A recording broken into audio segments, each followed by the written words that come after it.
শান্তির বাজার মহকুমার আশ্রম টিলার এক যুবক প্রতিনিয়ত চুরিকাণ্ডের সাথে জড়িত বলে অভিযোগ শান্তির বাজারের লোকজনদের। জানা যায়, যুবকের পিতা একজন অটো চালক। শান্তির বাজারে বসবাসকারী লোকজনদের অভিযোগ, অভিযুক্ত যুবক নেশা সামগ্রী খাবার জন্য প্রতিনিয়ত চুরি করে যাচ্ছে।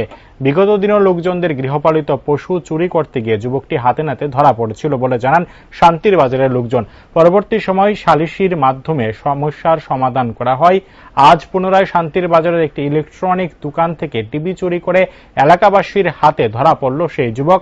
চুরিকাণ্ড নিয়ে সকলে চাইছে পুলিশ কঠোর পদক্ষেপ গ্রহণ করুক। এখন দেখার বিষয় চুরি দমনে পুলিশ কি পদক্ষেপ গ্রহণ করে। করছে যে একটা অটো ড্রাইভার নাকি টিভি চুরি করছে। আমি লগে লগে আইসি আইয়া শুনলাম যে গাড়িটা চালানো এর বাবা চালায়। তারপরে হেরে ধরছি, এর টিভিটা কার কাছে বেচছে তারাও আমরা ধরে আনছি এবং টিভিটা এখন মালিকের হ্যান্ড ওভার করে দিচ্ছি এবং হের বাবা কইছে বাকি টাকাটা আমরা দিয়ে দিব, তবে হেরে পুলিশ হ্যান্ড ওভার করতে লাগে। যে চুরি করছে এটা আপনারা চিনেননি? হ্যাঁ চিনি। বাড়ি কোনখানে? বাড়ি আশ্রম টিলা। হে কি নেশার সঙ্গে যুক্ত আছে? হ্যাঁ অবশ্যই নেশার সঙ্গে যুক্ত আছে, নিজেই স্বীকার করছে। কিছুদিন আগে কালাচর থেকে ছাগল চুরি করছে, হিসেবে আমরা এটা শেষ